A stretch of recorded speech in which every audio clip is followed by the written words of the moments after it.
r/ask Reddit. What was totally acceptable in the 90s that isn't acceptable now? Pilots allowing kids into the cockpit to have a look around and be ducking amazed. Joey, do you like movies about gladiators? Joey, you ever seen a grown man naked? Walking all the way to the departure gate at the airport with your family friends even if you weren't traveling with them. Edit. At least in airports in the United States. Edit 2. Apparently Pittsburgh Airport is testing out allowing this again. Hopefully it goes well and the trend will catch on. When picking someone up, my family would get to the terminal before the plane landed. We'd find a hiding spot to scare whoever arrived once they were on their way to the baggage claim. I happen to be with Tsar. Just ask the airline for a gate pass saying your loved one needs assistance. You will get screened as if you're a passenger. You will not be allowed to bring anything through security that you can't bring as a passenger. And once you leave the terminal, you can't get back in. They will not hold your stuff at the checkpoint for you. So leave all non-compliant crap in your car. I miss those days too. I found my dad after 18 years and meet him at the gate. We both are big talkers. So everyone else at the gate knew our story and everyone on the plane knew our story. So everyone watched as we were reunited. It's a memory I will cherish forever. Playgrounds made out of tires. Playgrounds with all metal everything and gravel bases. You miss the burn of a hot slide, don't you? Not having a cell phone. Oh, how things have changed. Now you're almost not part of the world without one. I'm only 25, but when I was a kid growing up, we didn't have cable television and there was one computer to share. And when I was a kid, I would read and make art. I was considered prodigious and go for bike rides. Ever since I got my own laptop around age 16-17, I stopped doing those things. And it got worse with smartphones and shit. Memes. Yesterday I took a no-tech daily reader book. I brainstormed some art ideas. Did some stretching. Felt better than I had in a while. Being unavailable. If you called someone and they weren't home, you were just shit out of luck. You had to wait for them to come back, or else find out where they went and physically present yourself at that location in order to speak to them. Nobody lost their ducking minds if you didn't have an answering machine, voicemail, or a second number where they could reach you. They simply tried to reach you again later. If people are losing their minds because you're unavailable, you need to set some boundaries. Tell them that sometimes you are busy and won't talk. Works just fine with my friends. If they don't like it, then tough shit. My boss will try to call me in early or on a day off, and if I don't answer I get a lengthy speech about it the next day. Shit's almost not worth my $9 HR I get. Almost. Showing up uninvited to a friend's house to see what they're doing. HRM. 3 9-year-olds just knocked for my daughter, and 2 12-year-olds just rang the door for my son. I think it's the fact you've gotten older. Not so sure. My friends and I still did that well into our early 20s, late 90s. Might have more to do with cell phones. IDK. Playfully shoving someone into a pool at a keg party. Back then you might chance ruining a cheap watch, but now you would end up having to buy the person a new phone. Open bracket. Edit. Into. And in 20 years, when all electronics are waterproof, this notion will seem dated. Recently got a waterproof phone and I'm much less scared of walking around the pool. It's great. Calling something you don't like gay or retarded. You don't call retarded people retards. It's bad taste. You call your friends retards when they are acting retarded. Michael Scott. Sort of like the old Simpsons quote. He's kissing a girl. That is so gay. Calling your friend's mom and asking to speak to your friend.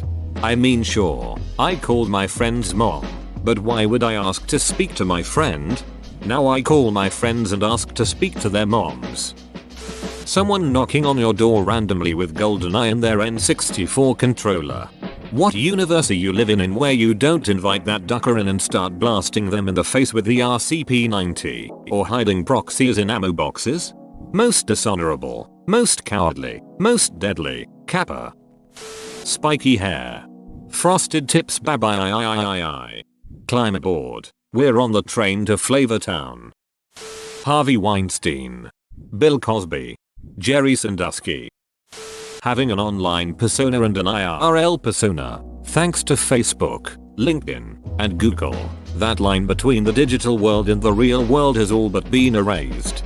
Thanks to Reddit, I can still have internet friends. They're like IRL friends but fatter. You don't know, I could be Gal Gadot, sad basement dwelling man. Smoking indoors. I'm smoker. I'm also so glad we can't smoke inside anymore in like 90% of places. I like having a fairly polite exit at any time because I'm a smoker. If I'm around someone who is particularly taxing, I have an exit. Dial-up internet. Oh, the sweet symphony. Bittersweet symphony? Yep, the Vev is another thing that was totally acceptable in the 90s. Having a main character in a sitcom act grossed out by homosexual public displays of affection. Like this scene in Bill and Ted's Excellent Adventure. Technically 1989 but close enough. Yep, I didn't realize how much it had changed until I recently rewatched episodes of Friends on Netflix, and some of the show's comments' treatment of homosexuality made me pretty uncomfortable. Worrying about Y2K. I was scared. My family partied like it was 1999. Haha, I remember laughing at all the people buying gallons of water at the store, but then secretly wondering if I should do the same.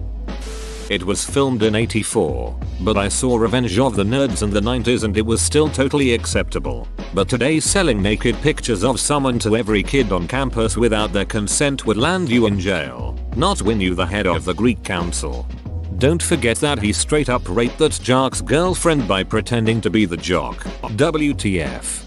If this happened in real life in 2017, there would be news stories about this, like front page of Reddit, protests, college officers involved, press conferences, hearings. Leaving your kids home alone. JNCO jeans. I loved how thick the denim was on them. It felt good to wear jeans that didn't feel thin and cheap. Except if you got caught in the rain or something. Wet JNCO jeans weigh approximately 7 tons. Memorizing phone numbers. Walking into a business and asking for a job. Unplugging the internet to use the phone. Hiring people with little to no experience and training them in-house. My answer, use of the word, retard. My dad's answer, anything and everything that's funny. Using a VCR.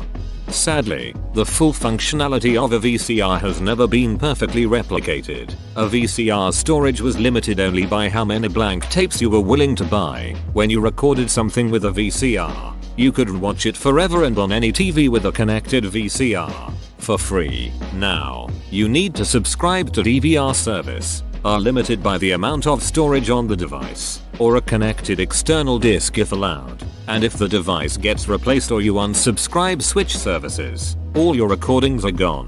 TLDR. VCRs were awesome. DVRs suck. Run your cable through a capture card and onto your computer. Terabytes of storage. Full HD recording. No stupid DVR limit. Done.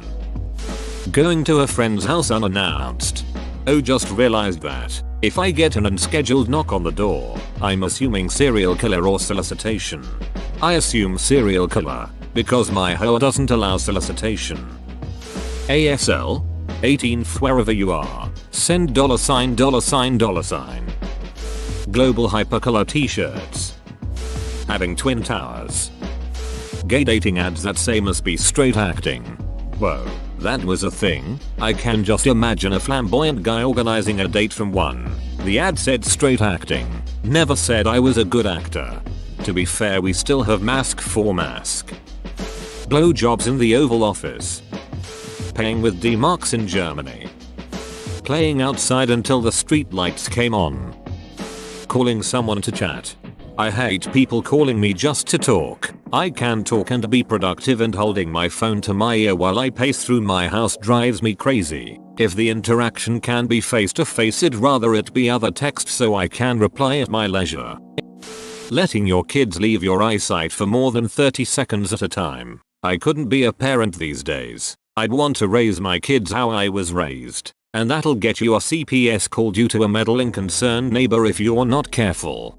Not really. Cases like that are so rare they end up in the news and people assume it's the norm, since news doesn't report local child unharmed after leisurely bike ride.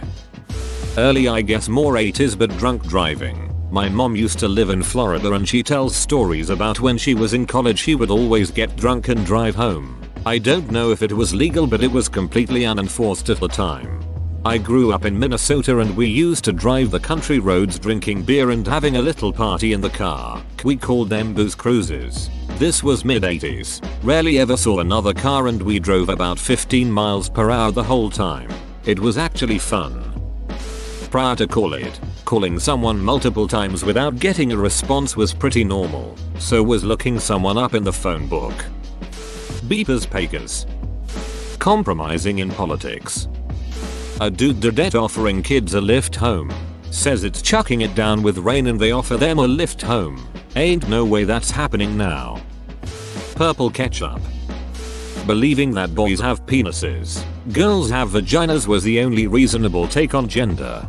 Apparently I'm still stuck in the 90s or I must just be some stupid redneck. Edit. Sorry for starting a gender debate. I'ma go back to my off-roading and quit stirring the shit pot. Peer-to-peer file sharing. Napster. Whoa, you made it to the end? You're a ducking beast. I'll cut you a deal. Smash like and subscribe for more curated content, bruh. It's free and that's a great price.